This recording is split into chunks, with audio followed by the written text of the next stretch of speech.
Europe 1, 8h35, l'heure de la revue de presse. Avec Natacha Polony. Bonjour Natacha. Bonjour Thomas, bonjour Julie et bonjour à tous. Ce matin, une de vos journaux, la France est soulagée mais pas exaltée. La Charente libre, bleue, la route est longue.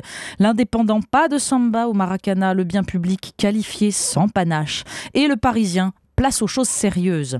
Pas d'exaltation non plus, et place aux choses sérieuses dans le reste de la presse. Le Monde, comment la France peut rebondir. Libération, le rose pousse en Europe. Mais d'après le journal, on le doit davantage à l'italien Matteo Renzi qu'à François Hollande. Le Figaro, la police gronde contre les réformes Taubira. Alors certains jouent l'optimisme quand même, l'opinion, les vrais champions de la création d'emplois.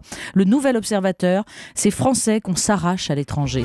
Et puis les journaux, Natacha, reviennent beaucoup sur le verdict dans le procès Bonne Maison. Oui, c'est dans la majeure partie des éditoriaux et on a beaucoup de retenues, mais des options idéologiques différentes. On sent la réticence de Dominique Quignot dans La Croix. L'enjeu n'était pas, dit-elle, que le médecin soit lourdement condamné, mais de reconnaître la qualité des victimes d'être pleinement vivant, de rappeler que nul, fût-ce par compassion, ne peut se proclamer maître de la vie ou de la mort d'autrui.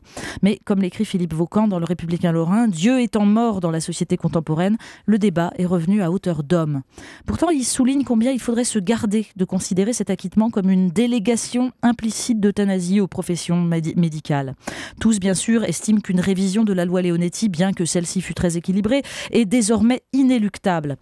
Encore devrait-elle intervenir dans un climat apaisé, refusant le piège d'une nouvelle confrontation sociétale, écrit Jacques Camus dans La République du Centre. Mais il faudra que chacun y mette du sien et accepte qu'en la matière, il n'y a pas de bien et de mal. De la politique ce matin encore et l'UMP qui continue à faire parler. Oui, aucun rapport bien sûr avec le sujet sur la fin de vie et la nécessité de l'euthanasie, mais tous vos journaux s'intéressent ce matin au trio qui fait frétiller les pronostiqueurs, François Fillon, Alain Juppé, Nicolas Sarkozy. Pour Libération, ça donne dans l'ordre. L'ombrageux Fillon s'imagine en Thatcher français.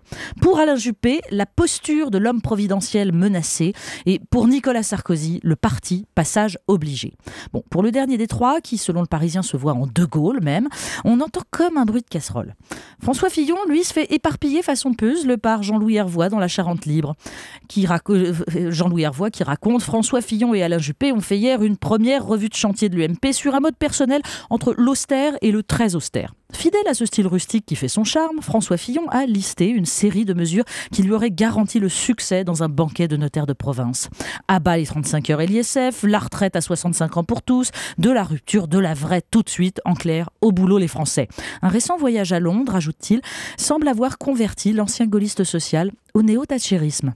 Alors pour Alain Juppé, on sent au contraire une sorte d'attirance de la part d'à peu près tous les éditorialistes.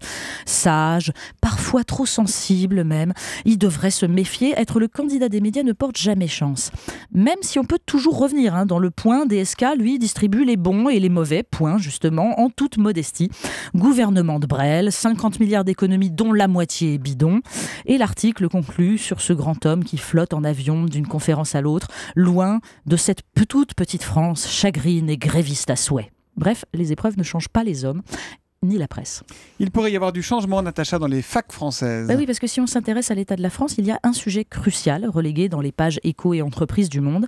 Les propositions de Benoît Hamon pour rationaliser les cursus universitaires qui sélectionnent encore comme autrefois entre la 4e et la 5e année, c'est-à-dire désormais entre la 1re et la 2e année du master, donc totalement incohérent. Pourtant, même cette mesure de bon sens provoque l'ire de l'UNEF, syndicat étudiant majoritaire.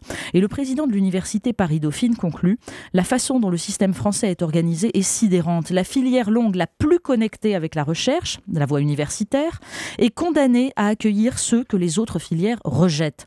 Dans un monde de l'innovation, c'est gênant quand même. J'étais sûr que le papier sur Bécassine dans le Figaro ne vous échapperait pas ce matin. Mais oui, elle n'a pas fait d'études, mais elle a réussi, Bécassine. Le Figaro consacre une page à la petite Bretonne née en 1905 et qui revient donc à la mode. Caricaturée, accusée contre toute vérité historique d'être une égérie réactionnaire, eh bien elle est aujourd'hui réhabilitée dans sa dimension poétique et sa simplicité populaire.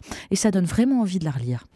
On termine avec un autre regard sur le foot, ou plutôt les footballeurs. Oui, bien sûr, il y a le papier du Parisien sur les ennuis des anciens de 1998 avec le fisc, après que la banque UBS a transmis leur dossier à la France. Ça doit être une sombre vengeance après le 5-2 de France-Suisse la semaine dernière. Ça ne les concerne pas tous, non plus. Ici, Vieira et Makelele. Quelques-uns. Voilà. Mais d'autres pourraient éventuellement être concernés aussi. Mais la véritable info est quelques pages plus tôt. Les douaniers de Roissy ont intercepté 30 répliques du trophée du mondial en provenance de Chine. Fini la beauté du geste, l'idée que l'important c'est de participer. Aujourd'hui, on veut le trophée, même en toc. C'est moche. Regardez le trio de l'UMP, ils veulent la présidence à tout prix, même si le parti est mort. La revue de presse de Natacha Polony tous les matins à 8h35 sur Europe 1. Merci Natacha, et à demain. Merci.